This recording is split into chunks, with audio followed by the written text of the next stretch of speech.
Assalomu alaykum aziz do'stlar, kanalimizga xush kelibsiz. Kanalimizda mehmon bo'lsangiz, kanalimizga obuna bo'lishni unutmang. Markaziy bank tomonidan belgilangan xorijiy valyutalarni O'zbekistonga nisbatan 2026-yil 11-may kuni uchun amal qiladigan qiymatini e'lon qildi. Shoshmang, siz yangi Samsung Galaxy yutib olishingiz mumkin. Ha, aynan siz. Buning uchun bilet sotib olish yoki pul tikishni keragi yo'q. Anjirpay ilovasi orqali Rossiyada O'zbekistonga atigi 5000 rubl yuborishingizni o'zi kifoya. Pulni Uzcard, Humo, Visa kartalariga yoki naqd ko'rinishida yuborishingiz mumkin.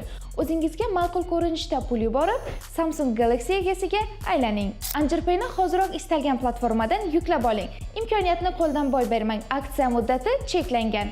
Bunga ko'ra dollarning rasmiy kursi 26,97 so'mga ko'tarilib, 1 AQSh dollari 12141 so'm tashkil etdi. Bundan ko'rinadiki, 100 AQSh dollari 1,214,194 so'mga teng bo'ldi. Yevro kursi esa 29,32 so'mga ko'tarilib, 1 yevro 14289 so'm tashkil etdi. Bundan ko'rinadiki, 100 yevro 1,428,000 so'mga teng bo'ldi. Rossiya rubl kursi esa 0,56 tiyinga ko'tarilib, 1 Rossiya rubli 162 so'm tashkil etdi. Bundan ko'rinadiki, 1000 Rossiya rubli 162,290 so'mga teng bo'ldi.